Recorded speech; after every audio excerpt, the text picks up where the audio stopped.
The Tao of Self-Confidence, Episode 680.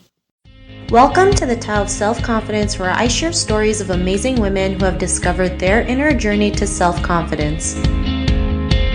Visit our website at thetaoofselfconfidence.com. Your inner journey to self-confidence awaits.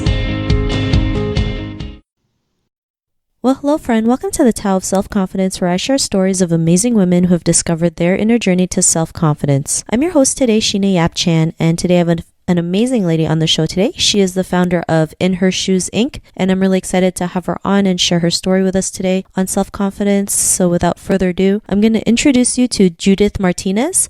Judith, how are you today? Maybe you can fill in a little bit more about yourself to the listeners. Yeah, absolutely. Thanks for having me, Sheena. Hi, everyone. For all the listeners out there, my name is Judith Martinez, as Sheena said, and I'm the founder and CEO of InHerShoes Inc. And we are a nonprofit social enterprise that's based in Los Angeles, California, with chapters all over the U.S. And we're pretty much an organization that is truly focused on empowering women to live lives that they love, one act of courage at a time. And so our mission is to catalyze courage for women, especially minority women, to really go outside of their comfort zones and pursue passions that they're authentically really aligned with and have that be a career that they pursue throughout their lifetime. So that's a little bit about me and what InHerShoes is creating in terms of our mission in the world. Thanks for sharing that. I really love that mission, especially like now's the time to actually go out there and do what we love, right? And now that we have more tools and resources that are popping up, it's just a great time to go out there and show other people that we can go out there and, do what we love and do it as a career. And so I really, really love the mission that you have for InHerShoes Inc. And Judith, what's your cultural background?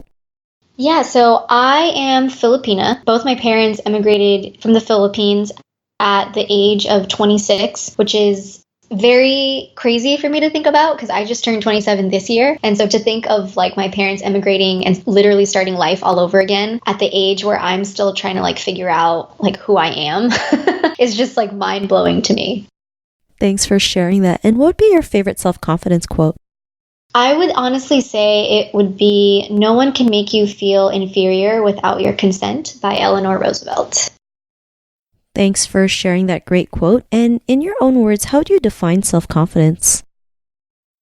In my own words, how would I define self-confidence? Honestly, I would say self-confidence is a experience and a declaration that only you yourself can give for you. And it's something that doesn't rely on any kind of external person, situation, circumstance, or even feeling, but it's truly something that comes from within. Thanks for sharing that great definition. And Judith, what was your life like before your discovery of self-confidence? I think, in my opinion, discovering self-confidence is an ongoing experience. I don't believe, at least from my own personal experience, I don't think you just discover self-confidence and then you're self-confident forever at every moment. I guess when it comes to before I really delved deeper into what self-confidence was, I really was afraid of so many things in my life and I wouldn't take any action around it. And I think I would dream a lot, but I wouldn't really put those dreams into reality and actualize them. So I think life before really discovering my own self-confidence was very small, I think, compared to the vision I had for myself. Thanks for sharing that. And I think as women, we all go through that, right? The fear, the inaction, because we're too afraid to maybe make a mistake or we fail, or we're afraid of what people might think of us. And especially in an Asian upbringing, right? It's not typical for you to go out there and do your own thing. It's you've been told to go to school to become a doctor, a lawyer, a nurse, or just work a job for the next 30 to 40 years. And so to do something outside of that too, it's you don't have as much support system as you would, doing the normal route. But what was that point in your life when you realized you were more than enough to go out there and be who you are today, especially creating, InHerShoes Inc? What was that aha moment? Well, for me, I really believe that quote unquote or stereotypical or sometimes the aha moment that we often hear about in society can seem oh, you were living life one day and then all of a sudden, bam, something happened and then your life was completely different. I think in some cases, that's very much true. But I also believe, and I challenge that notion by saying, I think that big aha moment really consists of a lot of smaller aha moments. And what I mean by that is, like for me, and it's great that you mentioned, Sheena, become a doctor or a lawyer, and that's what being successful looks like, because that was definitely what it looked like for my life. I think the biggest moment that led to an aha moment was my senior year at university. I got accepted to my dream law school, and you'd think it would be such an exciting and momentous time, but really for me, I was so scared. And I remember opening the acceptance letter and I just started bawling, and I locked myself into my apartment bedroom. And I remember just being on the floor and realizing, oh my gosh, I'm crying, but these aren't tears of joy. And that was like a real wake up call for me. And so I think that was kind of a big aha moment where it led to me ultimately creating InHerShoes. And I think it was also just being honest with myself and having the courage to ask the tough questions of, is this really something that you want to do with your life? And if it isn't, do you have the courage to actually do something about it and change your mind and tell people that you've changed your mind? So that for me was like a really big moment in my career and just growing up, I think, as a young Asian American woman. Thanks for sharing that story that you mentioned, because there's so many people who do things that they're not happy about, right? But they do it for the sake of doing things, right? Or for the sake of pleasing other people. Most people would be jumping up the wall to be accepted to their dream law school, but that wasn't your dream, that was someone else's dream. And like you mentioned, you started asking those tough questions and digging deep, and which led you to create, InHerShoes. And because of your realizations, what's your life been like now? Oh my gosh, it's been so awesome. And at the same time, awesome looks like nights where I'm just crying, completely regretting and doubting, did I do the right thing? This is so hard. And, I think for the life that I live now, there's nothing that I would want to change about it. And I'm completely grateful for it. And I think a big part of that is because I can actually wake up every morning and say, this is the life that I choose to live. And no one has told me to do it. No one's expected me to do it. It's all because I say so. And so I think that has been one of the most fulfilling things for me, is to be able to say that.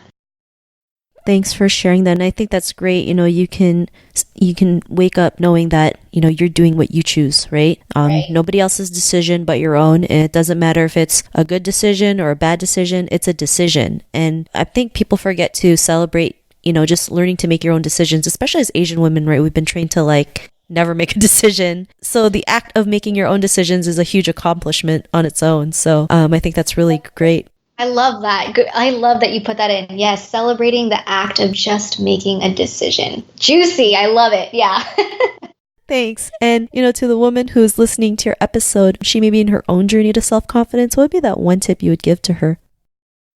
Well, I would say, sis, I've totally been there, and you're not alone, and it's okay. Wherever you're at, it's okay. And it's perfect that you're at this point in your life, because whether you feel like it or not, or whether you believe it or not, it is honestly the place that sets you up to get to where you need to be. And I'd also say, be generous with yourself. It's freaking hard to grow up, I think, in general, but especially in the time that we live in right now. I think we're so quote unquote connected because of social media and the digital age, but at the same time, we can feel so alone and isolated because of it. And so I would really just encourage you to be at peace and to work towards being at peace with where you're at, and to give yourself the generosity to just be there and learn to love yourself in the process. Thanks for sharing that great tip. And, if our listeners wanted to get to know a little bit more about you and what you do, or check out InHerShoes, is there any links or social media profiles we can connect with? Absolutely. Come hang out with us online. You can find us on our website at www.inhershoesmovement.org. And you can find us on social media at InHerShoes, and then it's going to be the abbreviation for movement, so MVMT. So at InHerShoes MVMT. Thanks for sharing that. And to our listeners, if you want to connect with Judith, you can also head on over to the taoofselfconfidence.com and search for Judith's name. Her show notes will pop up along with everything else that we talked about. And I really just want to thank Judith today for taking the time to share her story and tips with us on self-confidence. So thank you so much, Judith. Thank you, Sheena, and thank you everyone, all of your community and your sisterhood. I love it. Awesome. Thanks again. I really appreciate it. And to our listeners, be on the lookout for another new episode of another amazing woman's journey to self-confidence, and we'll talk to you soon. Bye for now. Thank you for tuning in to another amazing episode of the Tao of Self-Confidence. Want to learn how you can use podcasting to market your business? Download your free report by visiting our website at thetaoofselfconfidence.com. Your inner journey to self-confidence awaits.